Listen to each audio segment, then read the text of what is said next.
ರಾಯಚೂರು ರಾಜ್ಯಾದ್ಯಂತ ಪರಿಶಿಷ್ಟ ಜಾತಿ ವಿದ್ಯಾರ್ಥಿಗಳ ವಸತಿ ನಿಲಯಗಳಿಗೆ ಕಳೆದ 4 ತಿಂಗಳಿಂದ ಆಹಾರ ಸರಬರಾಜು ಸ್ಥಗಿತಗೊಂಡಿರುವಂತಹ ವಿರುದ್ಧ ದಲಿತ ಸಂಘಟನೆಗಳ ಒಕ್ಕೂಟ ತೀವ್ರ ಆಕ್ರೋಶವನ್ನು ವ್ಯಕ್ತಪಡಿಸ್ತಾ ಇದೆ. ಮಾನ್ವಿ ತಾಲೂಕಿನಲ್ಲಿ ಈ ಸಮಸ್ಯೆಯು ತೀವ್ರವಾಗಿದ್ದು, ಗುತ್ತಿಗೆ ಪಡೆದಂತಹ ಶಿರ್ಡಿ ಸಾಯಿ ಪ್ರಾವಿಷನ್ ಸ್ಟೋರ್ ಆಹಾರ ಪದಾರ್ಥಗಳನ್ನು ಸರಬರಾಜು ಮಾಡಿಲ್ಲ ಹೀಗಂತ ಸಂಘಟನೆ ಆರೋಪಿಸ್ತಾ ಇದೆ.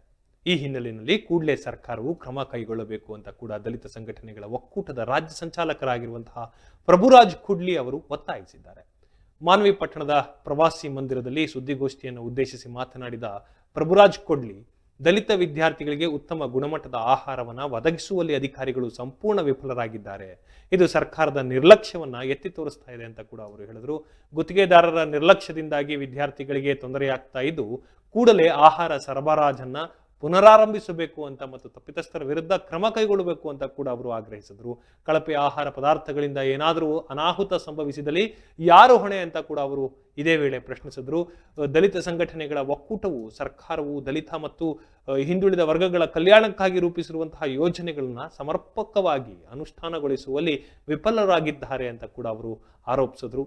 ಭೂಮಿ ಇಲ್ಲದ ಪರಿಶಿಷ್ಟ ಜಾತಿಯ ಬಡ ಕುಟುಂಬಗಳಿಗೆ ನಿವೇಶನಗಳನ್ನು ನೀಡುವಲ್ಲಿ ವಿಳಂಬವಾಗ್ತಾ ಇದೆ.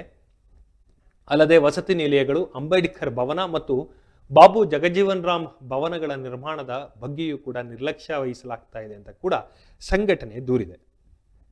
ಈ ಕುರಿತು ಪ್ರತಿಕ್ರಿಯಿಸಿದಂತಹ ಅಧಿಕಾರಿಗಳು ಗುತ್ತಿಗೆದಾರರ ಸಮಸ್ಯೆಗಳನ್ನ ಪರಿಹರಿಸಲು ಮತ್ತು ಶೀಘ್ರದಲ್ಲಿಯೇ ಆಹಾರ ಸರಬರಾಜುಗಳನ್ನ ಪುನರಾರಂಭಿಸಲು ಕ್ರಮ ಕೈಗೊಳ್ಳುವುದಾಗಿ ಕೂಡ ಅವರು ತಿಳಿಸಿದ್ರು. ವಿದ್ಯಾರ್ಥಿಗಳಿಗೆ ಯಾವುದೇ ರೀತಿಯ ತೊಂದರೆಯಾಗದಂತೆ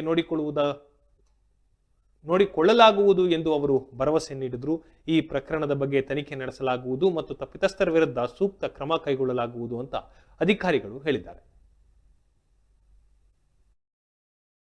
ಪರಿಶಿಷ್ಟ ಜಾತಿಯ ವಿದ್ಯಾರ್ಥಿ ವಸತಿನಿಲಯಗಳಿಗೆ 4 ತಿಂಗಳಿಂದ ಆಹಾರ ಪದಾರ್ಥಗಳನ್ನ ಟೆಂಡರ್ದಾರರು ಸರಬರಾಜು ಮಾಡ್ತಾ ಇಲ್ಲ.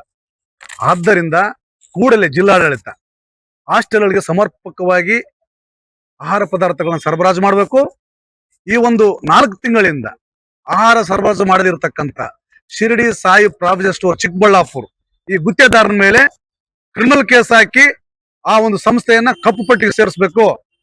ಇಲ್ಲಿ ವಿದ್ಯಾರ್ಥಿಗಳ ಹಿತದೃಷ್ಟಿಯಿಂದ ಗುಣಮಟ್ಟದ ಆಹಾರವನ್ನ ಸರಬರಾಜು ಮಾಡಬೇಕು. ಇಲ್ಲಿ ವಿದ್ಯಾರ್ಥಿಗಳ ಆಹಾರ ಪದಾರ್ಥಗಳ ಸರಬರಾಜು ಮಾಡದೆ ಹೋದಾಗ ಮೇಲ್ವಿಚಾರಕರು ಒತ್ತಡಕ್ಕೊಳಗಾಗಿ ಏನಾದರೂ ಕಳಪೆ ಮಟ್ಟದ ಆಹಾರ ತೆಗೆದುಕೊಂಡು ಬಂದು ಮಕ್ಕಳಿಗೆ ಆಹಾರ ನೀಡಿದಾಗ ಏನಾದರೂ ಜೀವಕ್ಕೆ ಅಪಾಯ ಆದ್ರೆ ಜಿಲ್ಲಾಡಳಿತ ಕಾರಣಕರ್ತ ಆಗುತ್ತೆ.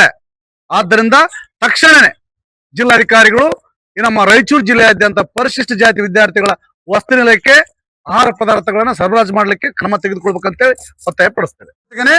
ಈ ಇಶ್ಯೂವನ್ನ ಇದು ಸಣ್ಣ ವಿಷಯ ಅಲ್ಲ. ಇದು ಇವತ್ತು ಗುತ್ತಿಗೆ ಪಡೆದಿರ್ತಕ್ಕಂಥ ಗುತ್ತಿಗೆದಾರ 4 ತಿಂಗಳಿಂದ ಆಹಾರ ಸರಬರಾಜು ಮಾಡ್ತಿಲ್ಲ ಅಂತ ಅನ್ನೋದಾದ್ರೆ ಇದು ಬಹುದೊಡ್ಡ ಲೋಪ. ಆ ಗುತ್ತಿಗೆದಾರನ ಲೋಪ ಅಲ್ಲ, ಅಧಿಕಾರಿಗಳ ದೊಡ್ಡ ಲೋಪ.